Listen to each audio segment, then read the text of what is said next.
സുറുമി രചന അവന്തിക അവതരണം സെൽസാമുസ്തു.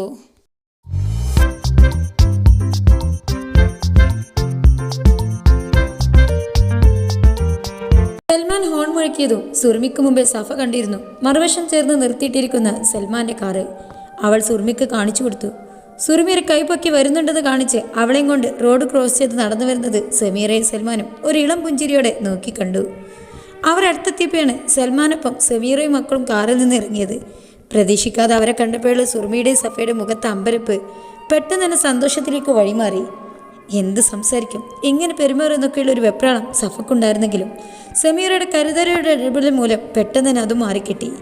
സഫയും കൊണ്ട് ബീച്ചിലേക്ക് പോയാലോ എന്ന് ചോദിച്ചതും ഷമീറയാണ്. പറയാതെ പോയാൽ ഉമ്മ പേടിക്കുമെന്നത് കൊണ്ട് ആ ക്ഷണം സ്നേഹത്തോടെ സഫ നിരീക്ഷിച്ചെങ്കിലും സമീറ തന്നെ വീട്ടിലേക്ക് വിളിച്ച് ഉമ്മയുടെ അനുവാദം ചോദിച്ചു. ഉമ്മ സന്തോഷത്തോടെ അനുവാദം കൊടുത്തപ്പോൾ അവർ വണ്ടി നേരെ നല്ലൊരു ഹോട്ടലിൽ കൊണ്ട് നിർത്തി. അവിടെ നിന്ന് ചായയും സ്നാക്സും ഒക്കെ കഴിച്ച് ശേഷം നേരെ ബീച്ചിലേക്ക്.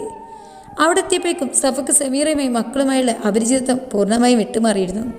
കുറച്ചു നേരം വറുത്ത കടല കുറച്ച് ഐസ്ക്രീം കഴിച്ച് സംസാരിച്ച് കുട്ടികളുടെ കയ്യും പിടിച്ച് എല്ലാവരും കൂടെ കടൽ കാറ്റേറ്റ് ആ മണലിലൂടെ നടന്നു. വൈകുന്നേരം ആയതുകൊണ്ട് അത്യാവശ്യം തിരക്കുണ്ടായിരുന്നു. ഒടുവിൽ സമീറയും സുറുമിയും കൂടെ സൽമാനെയും സഫയും അവരുടേതായ ലോകത്തേക്ക് പറഞ്ഞുവിട്ട് കുട്ടികളെയും കൊണ്ട് ചെറുകിട കച്ചവടം നടത്തുന്നവരിൽ നിന്നും ബലൂണും ചെറുതും വലുതുമായ കുപ്പികളും നിറച്ച ബബിൾസിന്റെ ലിക്വിഡ്സും വാങ്ങി. അപ്പേക്കും ഫഹീമും ഫെറയും പുലികാനിരുമ്പി വരുന്ന തിരമാലയിൽ ഓടിക്കളിച്ചു തുടങ്ങിയിരുന്നു. ആ തിരുമ്പുന്ന തിരമാലകളും അസ്തമയ സൂര്യന്റെ കുങ്കുമരശിൽ നവവധുവിനെ പോലെ ഒരുങ്ങി നിൽക്കുന്ന ആകാശവും അതിന്റെ ഭംഗിയെയും കണ്ണിറയും നോക്കിക്കണ്ട് സുറുമി കാൽമുട്ടിൽ കൈകളൊന്നിരിക്കുന്ന സമീറയുടെ തോലിൽ തലചായ്ച്ച് ചമ്രം പടിഞ്ഞ് സുറുമയിരുന്നു. കുറച്ചകലെ എന്തൊക്കെയോ സംസാരിച്ച് നടന്നകലുന്ന സൽമാനെയും സഫയും കാണേ ഏതോ ഓർമ്മയിൽ അവളൊന്ന് നിശ്വസിച്ചു. എന്തേ, മഷുവിന് ഓർമ്മ വന്നോ? തോളിൽ ചായച്ച് അവളുടെ തലക്ക് മേലെ സമീറയും തലചായ്ച്ചു. വല്ലാണ്ട് മിസ് ചെയ്യുന്നു. നേർന്നു പോയിരുന്നു അവളുടെ ശബ്ദം. സാരല്ലടാ, ഒക്കെ ശരിയാകും. വാപ്പച്ചി സമ്മതിക്കുമെന്ന് എൻ്റെ മനസ്സ് പറയുന്നു. ഇപ്പം സഫയും കൂടെ കണ്ടപ്പോൾ എന്തോ കൊതിയാവുക. ഇപ്പം തന്നെ അവളെയും കൊണ്ട് വരിയെടുത്ത് പോകാനൊക്കെ നല്ല രസമായിരിക്കല്ലേ. ഇപ്പോൾ ഒരുമാതിരി മരണവീട് പോലെ നമ്മുടെ വീട്. നിരാശയുടെ സമീറ പറഞ്ഞു. ശരിയാണ്, കോളേജ് വിട്ട് വീട്ടിലേക്ക് വരാൻ തന്നെ ഇപ്പോൾ തോന്നാറില്ല. ഫഹീമിൻ്റെ ഫെറയുടെയും കുസൃതികൾ മാത്രം വീടിനെ ഉണർത്തുന്നത് പോലും. ഉമ്മാൻ്റെ വിഷമം കാണാനായിട്ടല്ല, പക്ഷെ എന്തോ വാപ്പച്ചി വല്ലാത്ത സ്വാർത്ഥനാകുന്ന പോലെ. ഉമ്മ മാത്രമേ വേദനിക്കുന്നുള്ളൂ. അത് കണ്ടിട്ട് പോലും വാപ്പച്ചിയുടെ തീരുമാനത്തിലൊരു മാറ്റവും ഇല്ല. അതത്ര പെട്ടെന്ന് അറിയുന്ന മനസ്സല്ല റുമി. ശരിയാകുമായിരിക്കും, അത്രേ ഇപ്പം പറയാനൊക്കൂ. റംസിക്കയുടെ പ്രപ്പോസൽ വന്ന സമയത്ത് റംസിക്കയുടെ വീടും ചുറ്റുപാടും അറിയുന്ന ആരൊക്കെയോ പറഞ്ഞതാ ഈ ബന്ധം വേണ്ടെന്ന്. അന്ന് വാപ്പച്ചി റംസിക്കയുടെ തറവാടിൻ്റെ പെരുപ്പും പേരും കണ്ട് അതൊക്കെ തള്ളി. ഇതിലും നല്ലൊരു ആലോചന ഇനി വരാനില്ലെന്ന് കരുതി കാണും. അതൊന്നും ഇപ്പം പറഞ്ഞിട്ട് കാര്യമില്ല. ഇതൊക്കെ എൻ്റെ തലവരെയാണ്. അന്നത്തതിൽ നിന്നും ഇപ്പോഴും മാറ്റമൊന്നുമില്ല. വാപ്പച്ചിയുടെ നിലപാടിന് മക്കളെ ഓർക്കുമ്പോഴാണ് പാവം തോന്നുക. അവരുടെ ഉപ്പാട് വീട്ടിലെ സ്വസ്ഥതയും സമാധാനവും അവർക്ക് അനുഭവിക്കാൻ പറ്റിയിട്ടില്ല. ഇപ്പൊ വലിയെടുത്തതുപോലെയായി. ലോകത്തിന്റെ ചരിയോ വഞ്ചനയോ സ്വാർത്ഥതയോ ഒന്നും അറിയാതെ ആർത്തലച്ചു വരുന്ന തിരമാലയിലൂടെ ഓടിക്കളിക്കുന്ന ഹമീമിന്റെയും ഫെറയുടെയും നിഷ്കളങ്കത നിറഞ്ഞ മുഖത്തേക്ക് നോക്കിയിരുന്നു പോയി സുറുമി. സമിത, ഒരു കാര്യം ചോദിക്കട്ടെ, എന്തേലും പ്രതീക്ഷയുണ്ടോ സമിതക്ക്? റംസിക്ക വരുമെന്ന് തോന്നാറുണ്ടോ? ഓരോരുത്തരും ഓരോ പ്രതീക്ഷ സ്വപ്നം പേരിൽ ജീവിക്കണേ. നീ വാപ്പച്ചിയുടെ സമ്മതത്തോടെ മഷുവിൻ്റെ പെണ്ണാക്കാൻ, സൽമാൻ സഫയെ കൂടെ കൂട്ടാൻ, അങ്ങനെ ഞാനും പ്രതീക്ഷയിലാണ്. എനിക്കൊന്നും തോന്നാറുണ്ട് റംസിക്ക വരുമെന്ന്, എന്നെ മക്കളെയും കൊണ്ടുപോകുമെന്ന്. ഇപ്പോൾ അവിടെ ഉള്ളവരുടെ വാക്കുകളിൽ കുരുങ്ങി കിടപ്പായിരിക്കും ആ മനസ്സ്. ഞാനോ മക്കളോ ഇല്ലാതെ റംസിക്ക പൂർണ്ണമാകില്ലെന്ന്. ആ തോന്നുന്ന നിമിഷം റംസിക്ക വരും. അങ്ങനെ വിചാരിക്കാനാണ് എനിക്കിഷ്ടം. സെമിത, ഇത്രയൊക്കെ ആയിട്ട് സെമിതയ്ക്ക് എങ്ങനെയാണ് റംസിക്കയെ സ്നേഹിക്കാനും വരുമെന്ന പ്രതീക്ഷയിൽ ജീവിക്കാനും പറ്റുന്നത്? അതോ മഷൂനെ നീ എത്ര കണ്ട് ഓർക്കാറുണ്ട്, ഇഷ്ടപ്പെടുന്നുണ്ട്? അതോ ഈ തീരത്തെ തൊട്ടുണർത്തുന്നത് ഒരിക്കലും അവസാനിക്കാറില്ലല്ലോ. അതുപോലെയാണ് എൻ്റെ മനസ്സ്. ഈ തിരയെ പോലെ അവനെക്കുറിച്ചുള്ള ഓർമ്മ എന്നെ എപ്പോഴും തൊട്ടുണർത്തിക്കൊണ്ടേയിരിക്കുകയാണ്. ഇഷ്ടം അതിങ്ങനെ ഈ അറ്റമില്ലാത്ത കളൽ പോലെ എൻ്റെ മനസ്സിലും ചോരയിലും ഓരോ നാടി ഞരമ്പുകളിൽ പരന്നു കിടക്കല്ലേ. ഒരു ദിവസം പോലും അവനോടൊപ്പം നീ കഴിഞ്ഞിട്ടില്ല.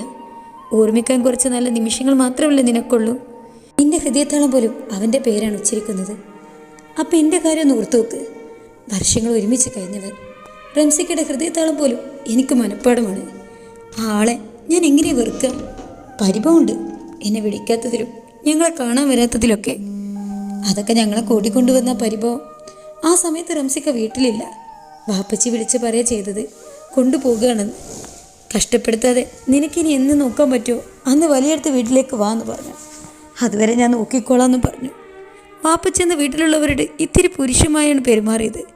റംസിക്ക വന്നപ്പോൾ അവിടെ ഉള്ളവർ എന്തായാലും പൊടിപ്പും തൂങ്ങലും വെച്ച് വിശദീകരണം കൊടുത്തു കാണും. എല്ലാം കേട്ടപ്പം ദേഷ്യം വരുന്നത് സ്വാഭാവികമല്ലേ. ഒരു പരാതിയോ പരിഭവമോ കാണിക്കാതെ നിന്നു പോയവൾ പെട്ടെന്ന് വീട്ടുകാരുടെ കൂടെ ഇറങ്ങിപ്പോയപ്പോൾ അതാ സമീറ വാക്കുകൾ റംസാനോടുള്ള സ്നേഹവും കരുതലും സുർമി റംസിക്ക കുറ്റപ്പെടുത്തി സംസാരിച്ചു എന്ന വേവലാതിയും ഒളിഞ്ഞിരിപ്പുണ്ടായിരുന്നു. ഞാൻ വെറുതെ പറഞ്ഞത് എൻ്റെ താത്ത, നിങ്ങളെ റംസിക്ക ഒരു തെറ്റും ചെയ്തിട്ടില്ല. പോരെ, അവിടെ കഷ്ടപ്പെടുന്നത് കണ്ടാൽ വിളിച്ചിറക്കി കൊണ്ടുവന്നാൽ ഞങ്ങളാ തെറ്റിയത്. അതുകൊണ്ട് ഞാൻ സലുക്കാനോട് പറഞ്ഞ് ഇന്ന് തന്നെ നിങ്ങൾ അവിടെ കൊണ്ടുവിടാൻ പറയാം. പോരെ. സുറുമി കുറുമ്പോട് സമീറയുടെ നെറ്റിയിൽ തലമുട്ടിച്ചുകൊണ്ട് പറഞ്ഞു. പൊടി, ഇനി ആ വീട്ടിലേക്കൊരു തിരിച്ചുപോക്ക് പറയല്ലേ പൊന്നെ. റംസിക്ക വന്നോളും. ദേഷ്യവും വാശിയൊക്കെ ഒന്ന് അടങ്ങുമ്പോൾ വരും. അവിടേക്ക് പോകുന്ന കാര്യം മാത്രം പറയല്ലേ. താണുകളോളം സമീറയുടെ മറുപടി കേട്ടപ്പോൾ സുറുമി വാപ്പത്തി ചിരിച്ചു. അപ്പോഴേക്കും ഫഹീമും ഫെറയും സുറുമിയെ അവരുടെ കൂടെ വരാൻ നിർബന്ധിച്ചു. ഷൂ നനയാൻ ഷൂവിലെ മണൽ കയറുന്നൊക്കെ പറഞ്ഞ് ഒഴിയാൻ നോക്കിയെങ്കിലും രണ്ടുപേരും കൂടെ അവളെ കൈ പിടിച്ച് വലിച്ചു.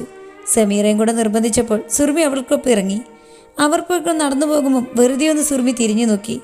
അവിടെ ഇരുന്ന് പോയവരാൻ കൈവീശി കാണിക്കുന്നുണ്ടായിരുന്നു സമീറ. കുറച്ചു നേരം സുറുമി അവർക്കൊപ്പം കൂടി. ഓരോ തവണയും തീരത്ത് തൊട്ടുണർത്താൻ ആർത്തിരിമ്പി വരുന്ന തിരമാലയിൽ എല്ലാം മറന്ന് ഫഹീമിനെയും ഫെറൂക്കൊപ്പം സുറുമി ഓടി. കാലിനെ മറികടന്ന് ചിലപ്പോഴൊക്കെ കാൽമുട്ട് വരെ നനച്ച് ഓടിമറിയുന്ന തിരയുടെ അലയൊഴികൾ അവരിൽ ആവേശം നിറച്ചു. ഒരു കൈകൾ ഫഹീമിൻ്റെ കൈയും മറുകൈയിൽ ഫെറയുടെ കൈയും കോർത്ത് തിരമാലകൾക്കൊപ്പം ഓടുമ്പോൾ സുറുമി വെറുതെ ഒന്ന് സമീറ ഇരിക്കുന്നിടത്തേക്ക് തിരിഞ്ഞു നോക്കി. ആർത്തിരുമ്പി വരുന്ന തിരമാല കാൽമുട്ടിനോടും ബോധിച്ചിട്ടിരിക്കുന്ന സെൽവാറിൻ്റെ തായ്ഭാഗം മുഴുവൻ നനഞ്ഞിട്ടും കണ്ണിൽ കാണുന്ന കാഴ്ചയുടെ അന്താളിപ്പിൽ സുറുമി അവരുടെ കൈ പിടിച്ച് ആ നിൽപ്പ് നിന്നു. മുട്ടിന് മേലേക്ക് വെള്ളം നനച്ചിട്ടും അനങ്ങാതെ നിൽക്കുന്ന സുറുമിയെ കണ്ട് ഫഹീമും ഫെറയും അവരുടെ മുഖത്തേക്ക് പിന്നീട് അവർ നോക്കുന്നിടത്തേക്കും ദൃഷ്ടി പായിച്ചു. ഹബീ ഒന്ന് അമ്മാനിച്ചതിന് ശേഷം സുറുമിയുടെ കൈ വിടിവിച്ച് ഫെറ സമീറ നിന്നിടത്തേക്ക് ഓടി. തെരിച്ചു നിൽക്കുന്നവരുടെയാണ് സമീറ. കണ്ണിമ വെട്ടാതെ അവിടെ തന്നെ നോക്കി റംസാനും. തുടരും. എന്താവുന്ന് കാത്തിരുന്ന് കാണാം. Bye bye.